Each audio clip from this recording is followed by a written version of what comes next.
NBA playoffs, man. They're high in emotions. These guys are ready to fight each other. In every game, these guys want to take each other's head off. You notice that? The competitiveness there? It's been awesome, It's almost man. getting like the NHL playoffs, the NBA. It has been really good. I'm upset I didn't get to watch the Knicks Pistons last night. I've been loving that Tough series. loss for the Knicks. We'll see, man. I don't think Detroit can win 3 in a row, but that's been a good series. But I missed it. Did you watch it last night? Detroit's won 2, haven't they? It's 3-2, but they were down 3-1. I'm saying, so they would have had to have won 3 in a row. I don't know if that's going to happen in that series. Well, Brunson and Josh Hart are hurt though. Well, Pistons should have won last game with the Josh Hart foul, but I don't want to go back to that. Yeah, no. Pistons win last night in New York City, a big win, and the Pacers take out the Bucks, which leads me to this. Yes, that's done in Milwaukee. There's no question in my mind he wants out. You're talking about Giannis. I'm talking about Giannis. There's no way he's not going to be the next guy to say, "Get me out." Dude, figure out a way to get him here. I'd love Paul George Maxey, number 1 pick. That's a lot, dude. I love Giannis, but to give up Maxey and the first-round pick? It depends on where it is. Are you kidding me? Well, you're going to have to wait until... Hold it. Hold on, stop for a second. It can't be the number 1 overall, though.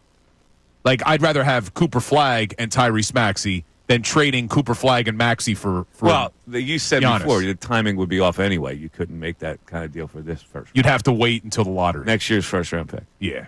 I think, right, yeah, we'd have to wait until the lottery, which is in a couple weeks.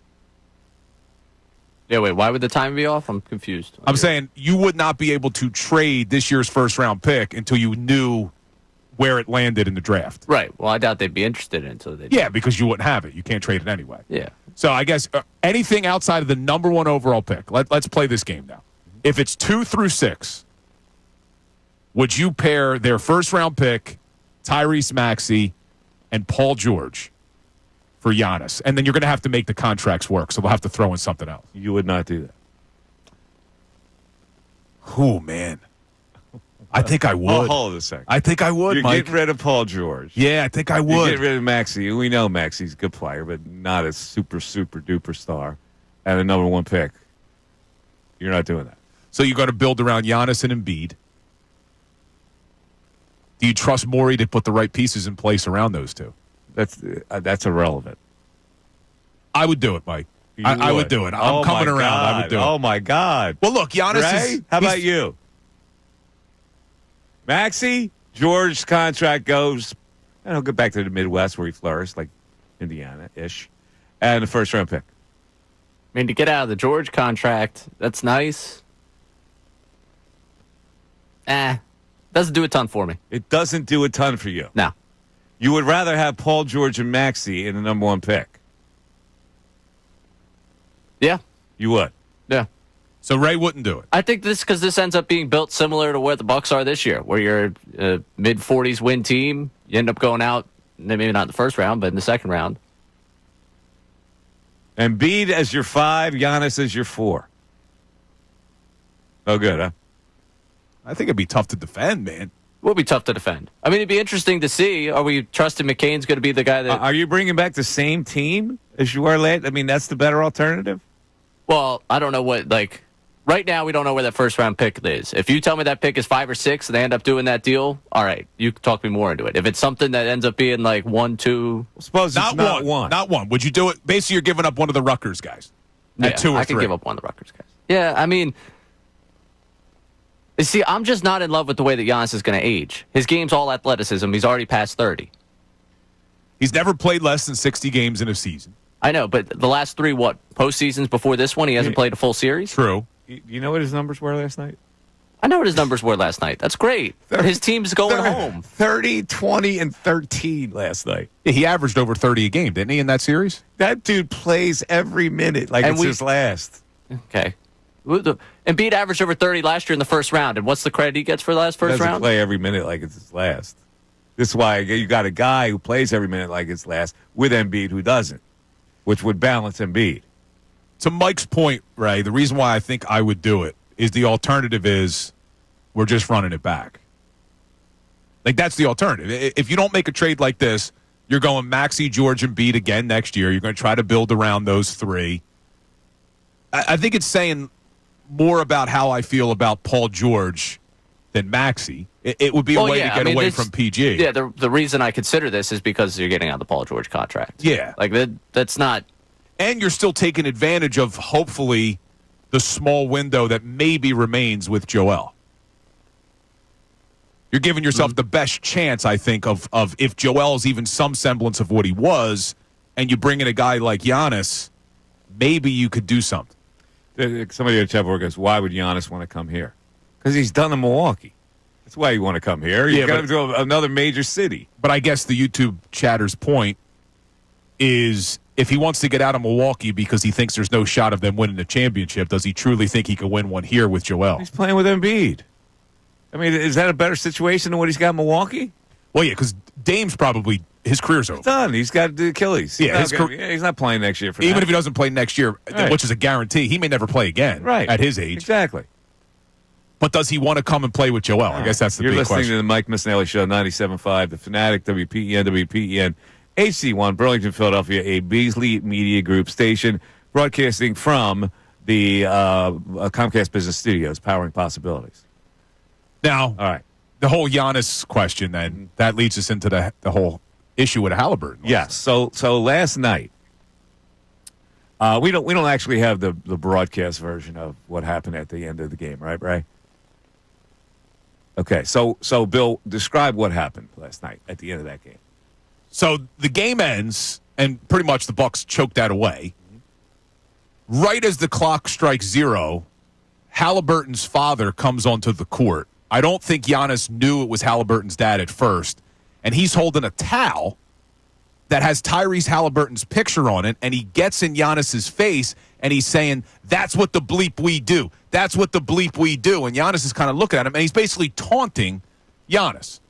And then a little bit later, then Giannis gets back in his face, and they're going at it a little bit. And it turns out that, yes, after the game, a fan, Tyrese Halliburton's dad, he's a fan. He's not a part of the team, comes onto the court to taunt the Greek freak.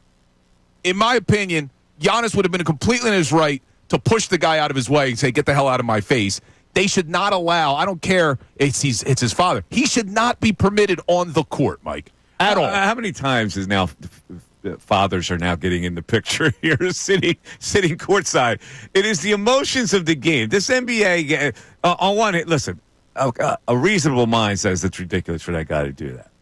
When you put in the equation the fact that the emotions of these games and the way they tear into each other, how they want to beat each other up almost every minute, the competitiveness of it makes the family member get involved with it. And so while you can say with a level head that what he did was wrong, I go, he's got it's his son. He's like into the emotions of his son's game. I understand all of that, but I would think when the clock strikes 0 and your team just won, your son's team just won, don't you instantly switch to great series, Giannis? You don't. You're not rational. You haven't been rational the whole game. You're going crazy rooting for your son's team and your son. So you can't turn that off. You turn that off maybe an hour later. You taunt the guy on the other team? You don't taunt the other guy, but the emotions carry you into doing stupid things. No. Listen, you think the world is as mature as you. I would hope if my son was just in a heated battle, it wasn't like Giannis did anything dirty to Halliburton. But you don't know how you react because you've never experienced that kind of emotion. But I have played sports, and even more so than being a parent, I have been one of the athletes who've maybe been a part of a contested game. And as soon as the clock strikes 0, I'm being humble about it. You can't compare your experience to anything like a raucous crowd of like 20,000 people roaring on every basket, to players ready to fight each other. You wanting to help your son fight somebody. Like, the whole thing is different. But it's not see, here's where I disagree. What I think is what you're describing, I think shows the true character of who Tyrese Halliburton's father is. Of course it does. And he is a DB for doing that. Complete DB. He is. Because I feel like other parents... When you judge it by normal standards, yes. What I'm saying to you is the emotion of the moment makes you do stupid things.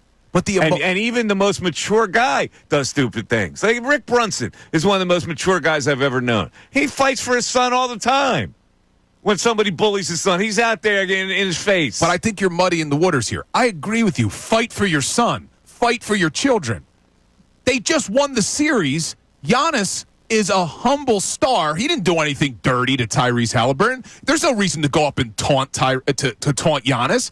I would think that you just won the series. You go over, hey, great series, Giannis. Yeah. You could be excited for your son without taunting. I think taunting showed his true character. You're not wrong, but you wish the whole world is not as mature as Billy.